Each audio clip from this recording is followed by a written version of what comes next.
ओम नमो भगवते वासुदेवाय।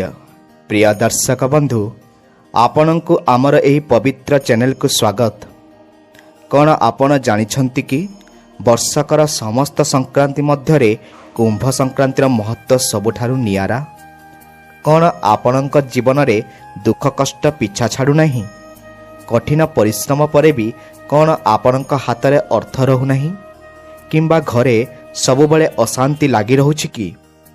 जदि एही सबु समस्या दे आपण गति करूछंती तेबे जानी रखंतु जे चलित वर्षर एही कुंभ संक्रांति एवं पवित्र एकादशीर अद्भुत संजोग आपणक भाग्य बदलाई दे पारे।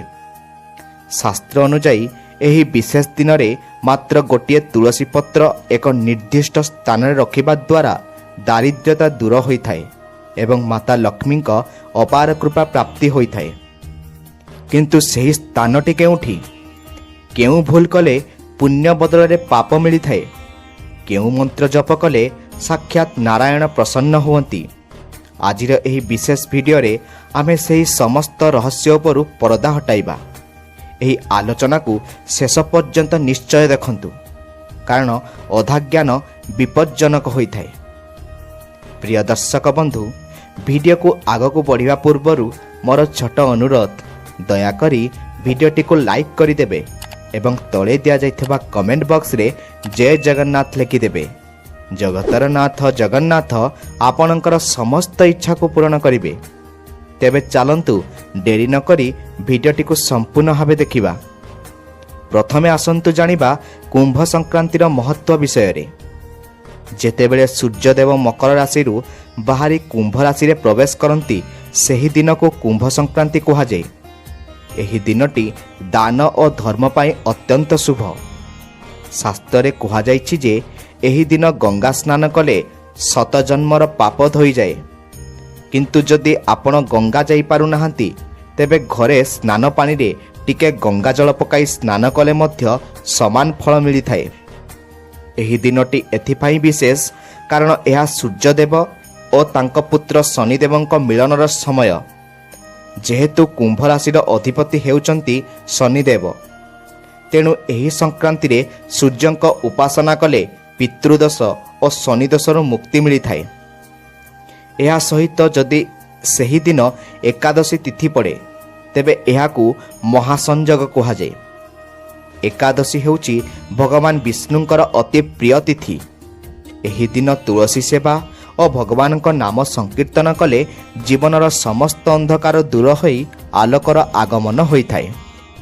एबे आसंतु सेही गुप्त प्रतिकार विषय रे आलोचना करिबा, जहा आपनक जीवनर मोड़ बदलाई देई पारे। आपनकु केवल गोटिए सत्य तुलसी पत्र दरकार।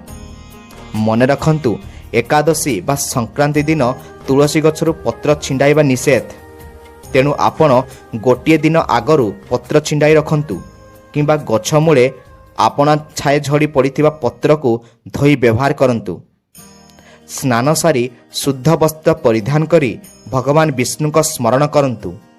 एही तुलसी पत्र को नहीं निज ठाकुर घरे भगवान शालग्राम किंबा श्रीकृष्ण चरण रे अर्पण करि दियंतु।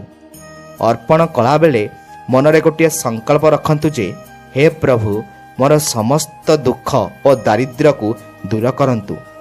एही पत्रटी को किछि समय सेठारे रखिबा परे संध्या समय एहाकु नहीं निजर टंका रखिथिबा स्थान बा तिजोरी रे एक नाली कपड़ा रे गुड़ाई रखि दियंतु।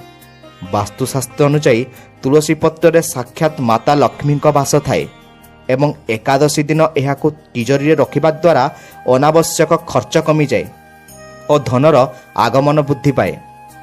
जदि आपण व्यापार करूछंती तेबे निजर कैश बाक्स रे मध्य एहाकु रखि पारिबे। एहा एक प्रमाणित शास्त्रीय विधि जहा अनेकंक भाग्य रे परिवर्तन आनिछि। कुंभ संक्रांति रे दानर एक स्वतंत्र महिमा रहिछि। शास्त्र अनुसार एही दिन कुंभ दान अर्थात पानी भर्ती थिबा एक कलश बा पात्र दान करिबा द्वारा अक्षय पुण्य प्राप्ति होइथाए।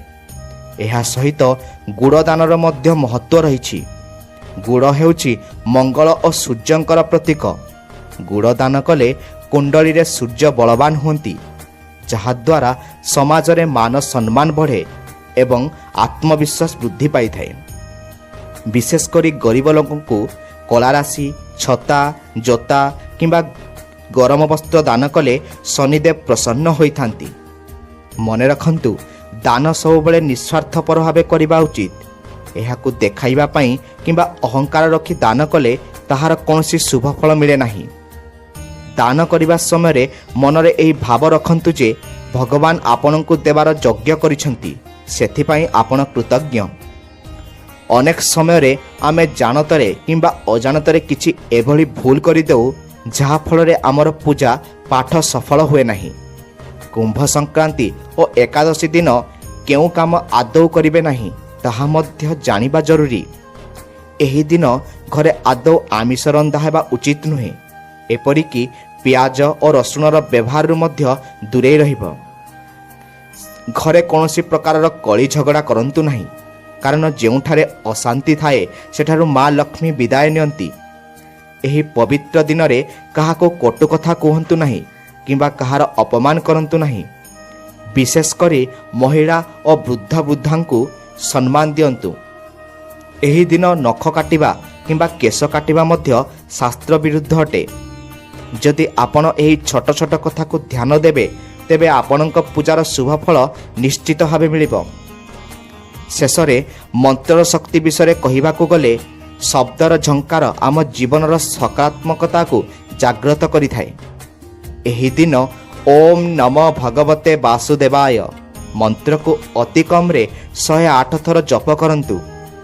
ଯଦି ଆପଣ ଶନିଙ୍କ ଦଶା ଦେଇ ଗତି କରୁଛନ୍ତି ତେବେ ଓମ୍ ସମ୍ ଶନିଶ୍ଚରାୟ ନମଃ ମନ୍ତ୍ରର ଜପ ଆପଣଙ୍କୁ ମାନସିକ ଶାନ୍ତି ପ୍ରଦାନ କରିବ।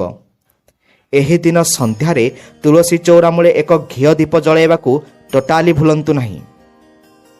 ଏହି ଛୋଟ ପ୍ରୟାସ ଆପଣଙ୍କ ଜୀବନରେ ଏକ ବଡ଼ ପରିବର୍ତ୍ତନ ଆଣିପାରେ। ମନେ ରଖନ୍ତୁ, ଭଗବାନ କେବଳ ଭକ୍ତିରେ ଭୋଗିଲା। ଆପଣଙ୍କ ଶ୍ରଦ୍ଧା ଓ ବିଶ୍ୱାସ ହିଁ ସବୁଠାରୁ ବଡ଼ ପୂଜା। ପ୍ରିୟ ଦର୍ଶକ ବନ୍ଧୁ, ପ୍ରଥମରୁ ଆମେ ଜାଣିଲେ କୁମ୍ଭ ସଂକ୍ରାନ୍ତିର ମହତ୍ତ୍ୱ ଏବଂ ତୁଳସୀ ପତ୍ରର ଏକ ଗୁପ୍ତ ପ୍ରତିକାର ବିଷୟରେ। କିନ୍ତୁ କ'ଣ ଆପଣ ଜାଣିଛନ୍ତି କି ତୁଳସୀ କେବଳ ଏକ ଧାର୍ମିକ ଉଦ୍ଭିଦ ନୁହେଁ, ବରଂ ଏହା ଏକ ଦିବ୍ୟ ଶକ୍ତିର ଆଧାର। ବାସ୍ତୁଶାସ୍ତ୍ର ଅନୁଯାୟୀ ତୁଳସୀ ଗଛର ଅବସ୍ଥିତି ଏବଂ ଏହି ବିଶେଷ ଦିନରେ ଏହାର ବ୍ୟବହାର ଆପଣଙ୍କ ଘରର ନକାରାତ୍ମକ ଶକ୍ତିକୁ ସମ୍ପୂର୍ଣ୍ଣ ଭାବେ ନଷ୍ଟ କରିଦେଇପାରେ। କ'ଣ ଆପଣଙ୍କୁ ଲାଗୁଛି କି ଆପଣଙ୍କ ଘରେ କାହାର ଖରାପ ଦୃଷ୍ଟି ପଡ଼ିଛି କିମ୍ବା ଘରକୁ ଆସିଲେ ଅଜଣା ଭୟ ଓ ମନ ଭାରି ଭାରି ଲାଗୁଛି କି? ଯଦି ହଁ, ତେବେ କୁମ୍ଭ ସଂକ୍ରାନ୍ତି ଓ ଏକାଦଶୀର ଏହି ପବିତ୍ର ସମୟରେ ତୁଳସୀ ପତ୍ରର ଏହି ଦ୍ୱିତୀୟ ପ୍ରୟୋଗଟି ନିଶ୍ଚିତ ଭାବେ କରନ୍ତୁ। ବାସ୍ତୁବିଜ୍ଞାନ ଅନୁସାରେ ଆମ ଘରର ଐଶାନ୍ୟ କୋଣ ଅର୍ଥାତ୍ ଉତ୍ତର ପୂର୍ବ ଦିଗ ହେଉଛି ଦେବତାମାନଙ୍କର ସ୍ଥାନ। ଏହି ଦିଗରେ ଯଦି କୌଣସି ଦୋଷ ଥାଏ ତେବେ ପରିବାରର ସଦସ୍ୟଙ୍କ ମଧ୍ୟରେ ସଦ୍ଭାବ ରହେ ନାହିଁ ଏବଂ ରୋଗ ବ୍ୟାଧି ବଢ଼ିଥାଏ। ଏହି କୁମ୍ଭ ସଂକ୍ରାନ୍ତି ଦିନ ସକାଳୁ ସ୍ନାନ ସାରି ଏକ ତମ୍ବା ପାତ୍ରରେ ଶୁଦ୍ଧ ଜଳ ନିଅନ୍ତୁ। ସେଥିରେ 5ଟି ତୁଳସୀ ପତ୍ର ପକାଇ ତାହାକୁ ଭଗବାନଙ୍କ ପାଖରେ 2 ଘଣ୍ଟା ରଖିଦିଅନ୍ତୁ। ଏହାପରେ ଓମ୍ ନମ ନାରାୟଣର ମନ୍ତ୍ର ଜପ କରି ସେହି ଜଳକୁ ଘରର ପ୍ରତ୍ୟେକ କୋଣରେ ଛିଞ୍ଚନ କରନ୍ତୁ। ବିଶେଷ କରି ଘରର ମୁଖ୍ୟ ଦ୍ୱାର ଓ ଐଶାନ୍ୟ କୋଣରେ ଏହି ଜଳ ଛିଞ୍ଚିବା ଦ୍ୱାରା ଘରର ସମସ୍ତ ବାସ୍ତୁଦୋଷ ଖଣ୍ଡନ ହୋଇଥାଏ। ଏହା କରିବା ଦ୍ୱାରା ଘର ଭିତରେ ଥିବା ନକାରାତ୍ମକ ଶକ୍ତି ବାହାରକୁ ଚାଲିଯାଏ ଏବଂ ସକାରାତ୍ମକ ଶକ୍ତିର ସଞ୍ଚାର ହୋଇଥାଏ। ଯେଉଁ ଘରେ ପ୍ରତିଦିନ ତୁଳସୀ ଜଳ ଛିଞ୍ଚାଯାଏ ସେଠାରେ ଅକାଳ ମୃତ୍ୟୁ ଓ ଦୁର୍ଘଟଣାର ଭୟ ରହେ ନାହିଁ। ଏବେ ଆସନ୍ତୁ ଆଲୋଚନା କରିବା ଏକ ଗୁରୁତ୍ୱପୂର୍ଣ୍ଣ ପ୍ରସଙ୍ଗ ଉପରେ, କୁମ୍ଭଦାନ। କୁମ୍ଭ ସଂକ୍ରାନ୍ତିର ନାମରୁ ହିଁ ଜଣାପଡ଼େ ଯେ ଏହି ଦିନ କୁମ୍ଭ ବା କଳସର ମହତ୍ତ୍ୱ ଅଧିକ। ଶାସ୍ତ୍ର ଅନୁଯାୟୀ କୁମ୍ଭ ସଂକ୍ରାନ୍ତି ଦିନ ଏକ ମାଟି ପାତ୍ରରେ ପାଣି ଭରି ସେଥିରେ ଟିକେ ଗୁଡ଼ ଓ ଗୋଟିଏ ତୁଳସୀ ପତ୍ର ପକାଇ କୌଣସି ବ୍ରାହ୍ମଣ ବା ଅସହାୟ ବ୍ୟକ୍ତିଙ୍କୁ ଦାନ କଲେ ଜୀବନର ସମସ୍ତ ଗ୍ରହଦୋଷ ଶାନ୍ତ ହୋଇଥାଏ। ବିଶେଷ କରି ଶନିଙ୍କ 7.5 ବା ଢାଇଆ ଚାଲୁଥିବା ବ୍ୟକ୍ତିଙ୍କ ପାଇଁ ଏହା ଏକ ରାମବାଣ ସଦୃଶ। ଏହି ଦାନ କେବଳ ଧର୍ମ ନୁହେଁ, ବରଂ ଏହା ଆମ ଭିତରେ ଥିବା ଅହଙ୍କାରକୁ ତ୍ୟାଗ କରିବାର ଏକ ମାଧ୍ୟମ। ମନେ ରଖନ୍ତୁ, ଜଳଦାନ ହିଁ ସର୍ବଶ୍ରେଷ୍ଠ ଦାନ। ଏହି ଦିନ ପକ୍ଷୀମାନଙ୍କ ପାଇଁ ପାତ୍ରରେ ପାଣି ରଖିବା ଏବଂ ଗାଈକୁ ଗୁଡ଼ ଓ ରୁଟି ଖାଇବାକୁ ଦେବା ଦ୍ୱାରା 33 କୋଟି ଦେବାଦେବୀଙ୍କର ଆଶୀର୍ବାଦ ମିଳିଥାଏ। ଏକାଦଶୀ ଓ ସଂକ୍ରାନ୍ତିର ଏହି ମିଳନରେ ଖାଦ୍ୟପେୟ ଉପରେ ମଧ୍ୟ ବିଶେଷ ଧ୍ୟାନ ଦେବା ଉଚିତ। ଆମ ଶାସ୍ତ୍ରରେ ଏକାଦଶୀ ଦିନ ଚାଉଳ ବା ଭାତ ଖାଇବାକୁ ସମ୍ପୂର୍ଣ୍ଣ ବାରଣ କରାଯାଇଛି। ପୌରାଣିକ କଥା ଅନୁସାରେ ଏକାଦଶୀ ଦିନ ପାପ ପୁରୁଷ ଚାଉଳ ମଧ୍ୟରେ ବାସ କରନ୍ତି। ତେଣୁ ଯେଉଁମାନେ ଏହି ଦିନ ଭାତ ଭୋଜନ କରନ୍ତି ସେମାନଙ୍କର ପୁଣ୍ୟ କ୍ଷୟ ହୋଇଥାଏ। ଏହି ଦିନ ସାତ୍ୱିକ ଆହାର ଗ୍ରହଣ କରନ୍ତୁ। ଯଦି ସମ୍ଭବ ଫଳାହାର କରି ବ୍ରତ ରଖନ୍ତୁ। ଶାସ୍ତ୍ର କହେ ଯେଭଳି ଅନ୍ନ ସେଭଳି ମନ। ଯଦି ଆମେ ଶୁଦ୍ଧ ଓ ସାତ୍ୱିକ ଖାଦ୍ୟ ଖାଇବା ତେବେ ଆମର ମନ ଭଗବାନଙ୍କ ଚରଣରେ ସହଜରେ ଲାଗିପାରିବ।